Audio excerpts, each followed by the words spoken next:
What's going on, everybody? It's your boy C-Zar, and we are talking about LCX today. Hit that like button, subscribe if you want to see more content like this. And the reason we're talking about it is it's up 52% this week, right? And I mean, last week it was up 67%. You guys, we're getting into some exciting things. Buckle up, really hit that like button. And if you want to potentially find your next investment or where to make your next quick trade, this could be it. This really could be it. So stay tuned if that sounds interesting to you. Definitely hit that like button. Let's get started. Okay, hold on. So LCX is a exchange token, right? And I believe it's a decentralized exchange that they're making. I don't think it's been made yet. I don't know, but it's a project. It's a pretty interesting project, and it seems to have the attention of not just people like me, people like you, but bigger accounts, bigger bag holders, bigger people with much deeper pockets than I have, at least. It seems to have the attention of some big players in the space. We have some nice higher lows coming in. We are getting overbought on the weekly. We're not there yet, but I want to point out why this is a big deal. Okay, getting overbought on the weekly is a big, and you can see we actually are a little overbought now. If we close the week here or higher, we will be overbought. And that's a good thing, because the last time we were overbought right here, you can see once we got overbought right here this week, did we stop there at the week's close? No, we continued to move up. We continued to move up overall 286%. In the first 6 weeks, we moved up 200%, or no, more than that, 230% in the first 6 weeks. Last time we were overbought, right? That's what that meant. We've already moved up so much, but if we closed here or higher, we just get overbought. We could potentially move up another 236% over the next month and a half, maybe over the next month, just to end out the year, and see this thing being up at 90 cents to $1 by the end of this year. We're at 26 cents now. So that's kind of exciting. We look at the time before when we were overbought. You weren't overbought here. Maybe you were. Maybe you were overbought. I want to see, actually. Let's zoom in on this. You were just barely. Let's get it official. That reading says 68, so you were not overbought technically. You were overbought the next week here. Okay, so not this week, but the next week you were overbought. Did it stop here? Did it stop here? No. You went up 60% the following week. Not quite the same growth, and it didn't take 6 weeks. It only took 1 week, but still more growth, right? And I think if you really did consider this, because it's kind of comparable to where we are now, where you were just barely out of the overbought zone, overall that was another 109% over 2 weeks. The time before that, you got overbought. Right here, you got overbought. Okay. At the end of this week, it didn't move up as fast immediately. We did have a little pullback even a few weeks later, but immediately you moved up 60%, and then overall you moved up 415%, right? Just showing every time we've gotten overbought on the weekly, guys, it normally is the beginning of more good things to come, right? It's not the end. We're getting near the end, but it could be 6 weeks. It could be more than that we continue to move up, right? Like this time here, from the time that we were overbought, that was 1, 2, 3, 4, 5, 6, 7 weeks. The time over here, that was 6 weeks. Here it was 2 weeks. So it can be anything and everything in between, but regardless of the timing, more growth has happened every single time. So that's exciting for the RSI for that perspective alone. If we look at another thing that's exciting, from a high to a low, we moved up right through our golden ratio, right through the 618. And anybody who's been watching the channel, the 618, by the way, was at about 21.9 cents to, I don't know what that price is, 24.5 cents, something like that. Anytime that you break through this range on the first attempt and you cut through it like this, it's too early to say. If we were to reject and come back down and close this week below like 22 cents, then it's a different story.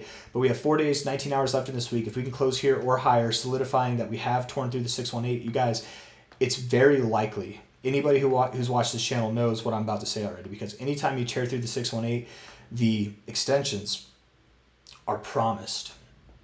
They're not just an idea. They're not just likely. They're like guaranteed. And I say guaranteed, nothing's guaranteed, but I'm talking like 80%, 90% likely or more to happen. Right? Too early to say. We have 4 days and 19 hours left. If we close here or higher, it would definitely look good. But if we go below 22 cents, it would look like we're rejecting off this zone. Not saying these areas aren't to be considered, and in time we will see them, but just maybe not to be considered immediately. With the look we have right now, they are to be considered immediately, right? If we can close this week here or higher, you guys, it could be by the end of this month. It could be, I mean, well, maybe not by the end of this month, because by the end of this week, it's going to be the end of the month. It'll definitely be by the end of December that we're up here, right? And at this rate, I do believe that's going to happen. Looking at the daily RSI, is pretty overbought. We're in the 90s, deep in the 90s here.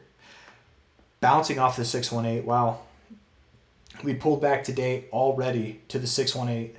Literally in the first opening hours today, pulled back to it, found support, and continued to move up. You guys, this looks super bullish. I would expect that by the end of this week, we could be as high as like 28 to 33 cents. If we were to pull back here, it's fine. I would prefer that we don't. What I'd like to see is that we continue to push higher. We consolidate either in this range, or we just top off at it and then we consolidate in this range, something like that. And then maybe the end of December, we can make that final push to prices that are above 60 cents and beyond, right? So LCX looking really exciting. Yes, you heard me correctly. 60 cents and beyond is where I think we're going. We're at 26.2 cents, and yes, by the end of the year, 26.2 cents now. 61 to $1.06 are the current targets on the table for end of the year, by the end of December targets. If we don't see $1 by the end of the year, I still think it should be considered for by the end of the move. Maybe it's not by the end of the year. Maybe it's sometime by the end of the move, and the move ends in January, right? I would expect that most of the crypto market, this move that we're in, is going to top off across the board in either very late December or very late January. Sometime in between is also possible. So if not by the end of the move, or if not by the end of the year, we're at $1.06, maybe by the end of the move, which could be, into January that we're up there. But 26.27 cents right now. I need to make this video. I need to post it so that we can get it out there, get the word out there, because I don't want anybody else to miss out on this opportunity. To answer the question, is it too late to get in? Is this a bad time to get in? Well, you could have bought whenever I bought, which is back here, right? I advocated it for it back here. I advocated it for it back here. I advocated for it back here. Everything in between. Now you want to know if it's a good time to get in. My answer is yes. I think it is. I think it's not as ideal as some other times that we've had, but yeah, I do think it's a good time to get in. But the answer, that answer is a two-part answer, actually, right? That's the first part, is yes, I think it's a good time to get in. But the second part is only if you're okay with the price going down. That doesn't mean I think the price is going to go down. I just told you I think the price is going to continue to go up. But we are up a lot. If you buy here, you have to tell yourself, you have to be okay with this. If the price drops back to 18 cents, 17 cents, I will not sell. I will buy more, or I will at the very least just hold my position and wait for the price to come back, because it will.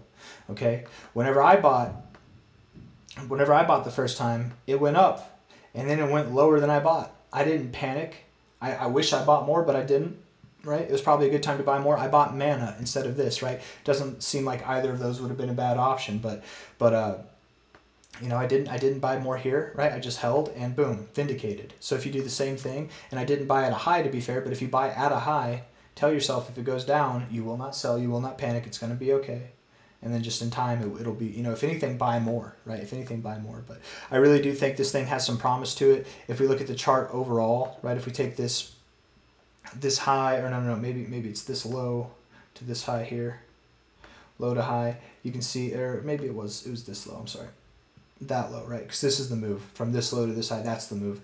The 618, 690 pulled back to the golden ratio itself, bouncing right off of it, tearing through the 236 of this ratio itself. Doing that, tearing through this 236 already tells me in itself what we found out by tearing through this 618, which is that you want to go to these extended areas, right? Whenever you do this, whenever you see this bouncing off the 618 and coming up to the 236, you almost always do go above that high right there. So if we were to go above that high again, we'd probably see 61 cents to $1.06. I'm going to stop talking about it. If you don't know about LCX, if this is your first time hearing about it, I encourage you to look it up, okay? It's not the most high market cap. It is a rather low market cap coin. If CoinGecko would work with me here, we could pull it up. Let's see. LCX, even with its recent moves. It is number 354, $200 million market cap. You guys, a coin like this, to reach $20 billion in market cap, which, by the way, that's not a small accomplishment. That is a big accomplishment, but it is something that's achievable, right? A $20 billion market cap is very achievable. That would be a 100x. This coin is not just 100xable, but it's multi-100xable. If we were to see a $40 billion market cap, an $80 billion market cap by the end of the cycle, all possible targets, you would see this thing doing like 400x, 200x, 300x, right? Maybe it doesn't even do a $20 billion market cap by the end of the cycle. Maybe it only does a 1 billion or a 2 billion, right? Something like that. If it were to do a 2 billion, that's still a 10x from here, right? I don't see it doing a 1 billion. It's going to do more than that. But maybe it only sees a 2 billion. It's still a 10x from here. And I just don't see that happening, man. I don't see it stopping there. If we look CoinGecko right now, okay, we're not even at the end of the market, you guys. Here's the market caps, okay? We'll go all the way down, okay? Look at this. Here we go. Right here. The top 66 coins, basically the top 70, are all at $2 billion right now, okay? By the time we get to the end of the market cycle, the top 200, the top 300 are going to have $2 billion market caps, you know what I mean? So I do think that this thing stands to gain a lot of ground. I think structurally speaking, looking at the chart itself, finding support down here, it's a really nice look. And just the reaction we had, the very positive reaction we had, the monthly RSI just looks so dangerous in the best of ways, man. It looks really, really good. And the weekly RSI is poised to do some damage to the upside as well. Daily RSI looks great. 4-hour RSI looks great. It all looks great, man. It all says it wants to go up. So, again, is it a good time to buy? I think so. Just be prepared for it to move down. Nobody in their right mind would tell you that it's a good time to buy something like this. They'd say wait for a pullback. And maybe that's true, you know, but if this is the coin for you, if you want to wait for that, if you want to wait to buy, go for it. But if this is the coin for you, you've decided it and you like where it's at, you're okay with the market cap, you think it has potential, I think there's nothing wrong with getting in here, right? I think it's on its way up. And normally with coins like this, right, you can miss a large part of the move if you just wait, if you're trying to wait for that pullback, right? We had the pullback all this time. It just started moving up over the last 2 weeks. I have a funny feeling that over the next 2 weeks, over the next 2 months, it's only going to grow. So as long as you're okay with a potentially immediate and very short-term dip, then I think it's I think it's the perfect coin for you. If you want to wait for a pullback, if you think it's too high, that's okay. I respect that. I get that, right? Look elsewhere. Put your money somewhere else. Maybe it's something that looks like this before this thing ripped off, right? Or before it lifted off, right? Something like this that hasn't lifted off yet. Or wait for the pullback. If it doesn't come and it just keeps going without you, look for something else, right? That's another good way to manage your risk. But I would say just get in. Don't look back. I would buy right now if I had extra capital on the side. But I got nothing else to say. I'm just running in circles at this point. So hit that like button, subscribe if you want to see more content. Thank you all for being here. Take it easy. I'll see you on the next one. Ta-ta for now. All right, bye-bye.